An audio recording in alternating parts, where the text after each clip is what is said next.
$395 million in American sales lost. $40 billion in market cap devaluation. For the experts to come out and parse through the numbers that I did yesterday, which you guys may or may not have seen. I think it came out depending on the coast that you're on. May have been earlier today, or it could have been yesterday. Regardless, whatever, it doesn't much matter. Already parsed through all of that stuff, and now the experts, the experts have come out, and now they've said that it's a doozy.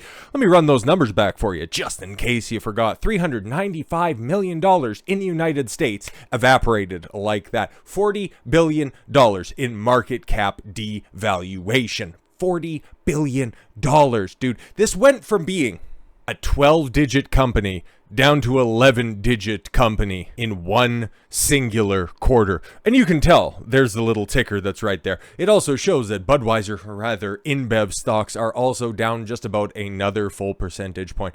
It's not good to just simply say, oh boy, they haven't learned anything, and boy, was that a doozy. We knew that. We knew that a week after this came down. We knew it a month after it came down. Now it's just being driven home, and it's hilarious to see how InBev is responding to this stuff and just trying to paint it all away as, it's just a passing fad, don't worry about it. Meanwhile, the rest of the companies are looking at that going, oh boy, we better rethink all of this stuff. So, Anheuser Busch doozy earnings calls showed Bud Light honchos haven't learned a goddamn thing, experts say.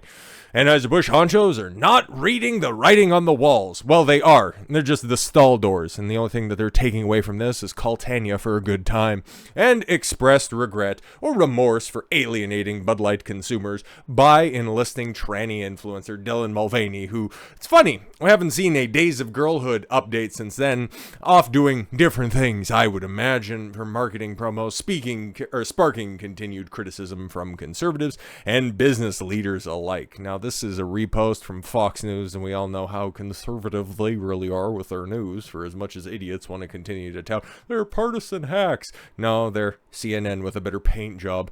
On Thursday, the beer giant's global Belgium-based parent company Anheuser Busch InBev reported a steep drop. Oh, steep is one way to put it. Cataclysmic, near bankruptcy type numbers. Well, that could be a little hyperbolic. Obviously, like I said, this went from a 12-digit company to an 11-digit company.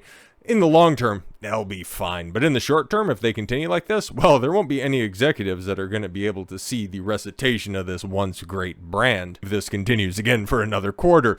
The company announced that its U.S. revenue dropped 10.5% in the second quarter, while its earnings before taxes, interest, and depreciation fell. 28.2%. Yo, that almost made me dizzy. Well, also my footing's a little bit off.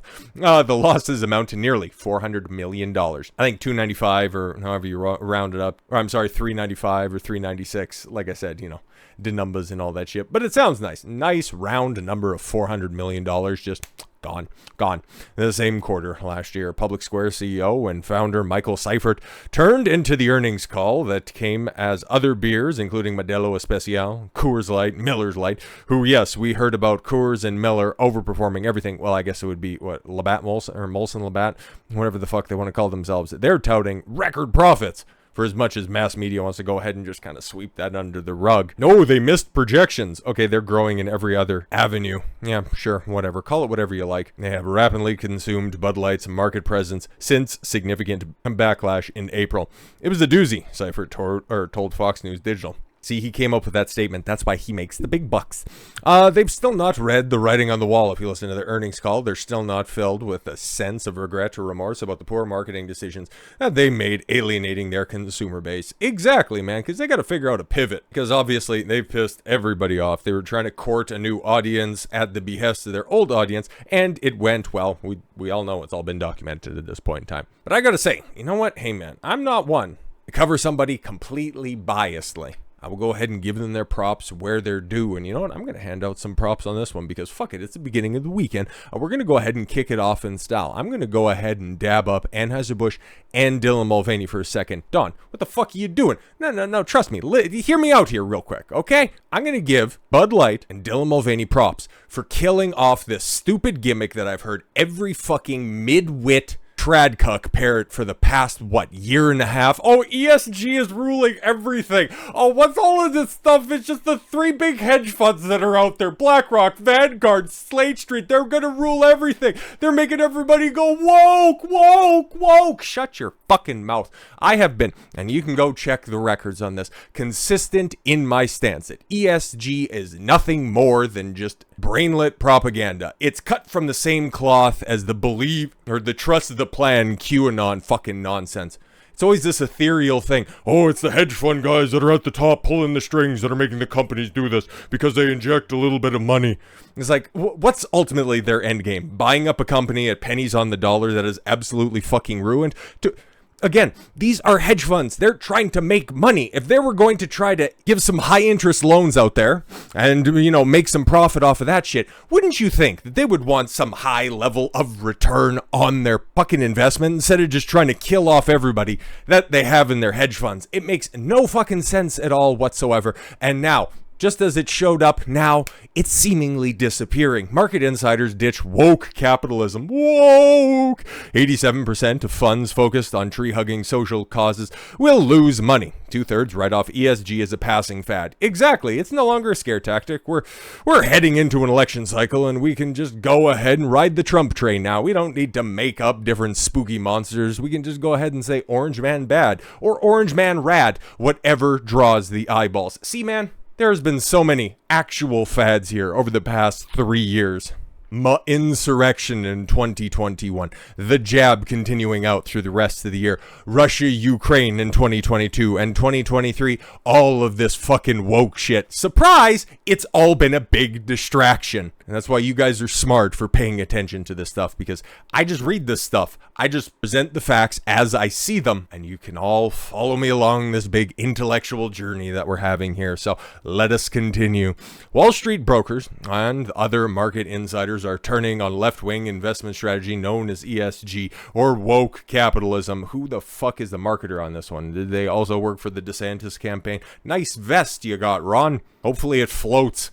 With growing numbers saying it's little more than a passing fad, a poll shows a survey of Bloomberg, oh boy, terminal clients, typically big financial institutions, also found large numbers expected funds led by environmental, social, and corporate governance, ESG, that's what it stands for, and it's pulling all the strings, trust me bro, my sources tell me, I've got guys on the inside telling me stuff and you wouldn't believe it.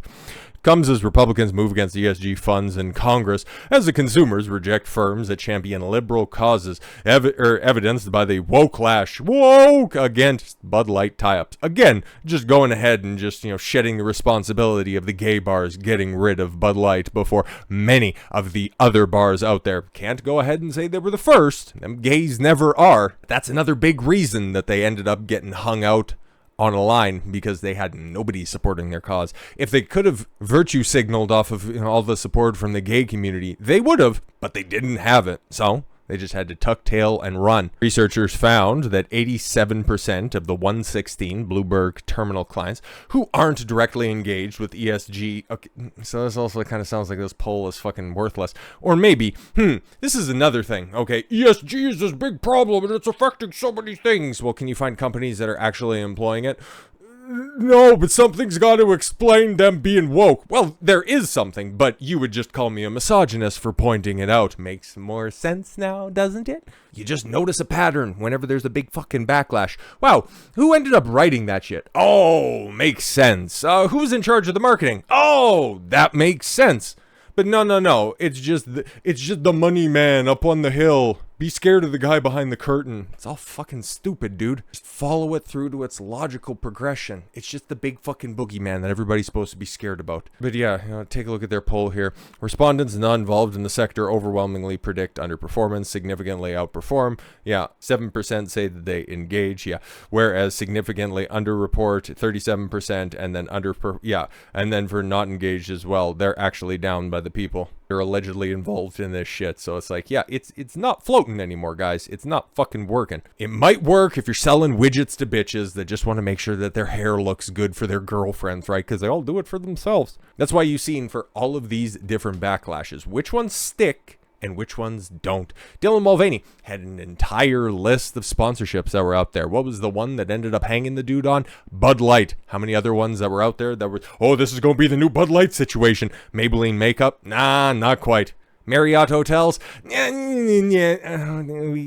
don't really pay for those to begin with. Those are just the guys that flew us out, so we don't really care that much. KitchenAid, Tupperware, hell, the Barbie movie has got a tranny doctor in it. Like, come on, man. It's so fucking obvious. You don't have to chalk this up to the boogeyman. You don't have to chalk this up to my deep state conspiracy theories and all that shit. It's really fucking simple. Somebody who's in a position that didn't earn it made a bad fucking choice. People connect the dots, and now you have to live with the aftermath of that. And until more people start noticing certain trends, well, we're just going to continue to just chase our tails on this one. ESG is a grift and a fad that will underperform investment strategies that focus on serving consumers rather than woke politicians. ESG refers to a set of standards from a firm's behavior that guide investors on where to put their money. For example, by funding wind farms to combat climate change while pulling out of damage-causing oil and tobacco giants. See, it's already just writ right in there. Whenever you capitulate to their framing of a situation, damage-causing oil and tobacco giants. Well, tobacco's a crop. Well, for as much as tobacco's like really terrible and all that shit, like I'm not a big advocate of smoking. Hell, never done it, never will. I think everybody who does do it is purposefully ending their life sooner than they need to, and there's no benefit to it at all whatsoever, but that's for you to decide. But creation of tobacco crops, no more, no less harmful than anything else. And damage-causing oil. Somebody who's worked in the oil and gas industry for the better part of 10 years before my foray into political, social, sports commentary, whatever the fuck you want to call this shit, I can tell you it's one of the most efficient forms of industry that employs a hell of a lot of people and results in very minimal pollution, if that's even what you care about. But no, of course not. It's just all damage-causing, right? Sure, and don't cite your sources at all. Didn't you see that one YouTube video of somebody setting their tap water on fire? Fracking's bad. Fuck off. The strategy gets especially controversial when it guides fundings of firms promoting diversity, inclusion, and equity schemes. Yeah, see? Just passing the buck. When in actuality, when you have Karen in HR making all the decisions because she doesn't want to offend anybody and she doesn't want to be, labeled a bigot or a sexist, and she already comes in with her intersectional feminist postmodern theories of the world and then just hires people by their immutable characteristics instead of their qualifications. No. It's just all a strategy that's pushed by the big woke hedge funds. It's like the fucking veneer is falling, okay? Go ahead and call it whatever you want. I've never been fooled by it. Chances are, if you're still listening to this video, you have been fooled by it. Just know, in a very short amount of time, it'll probably coincide with Trump ending up going to one of the court cases, you won't be hearing about ESG much anymore when you realize that Hollywood is also shit-canning a bunch of projects that they can no longer fund because guess what? Oh, they were following the ESG scores and it didn't end up working. Yeah, because this shit isn't fucking profitable. At the end of the day, the businesses that are apparently swept up in all of this stuff need to turn a fucking profit. They're not. They're cutting the products. So they're little vanity projects that they thought would be so good for inclusion and diversity when, spoilers, nobody fucking wants diversity and inclusion in their products. They want good stories, they want quality products, and they don't want to be preached to. Once the companies come around to figure that shit out, we won't have to hear about this stuff any fucking more. So thanks, Dylan. Thanks, Bud Light, for exposing this for everybody. So now we can hopefully collectively get our heads out of our asses. So with all that said, thank you all very much for the gift of your time. I've been Don Consuelo. I want you to follow your gut and get after it. Take care, everyone.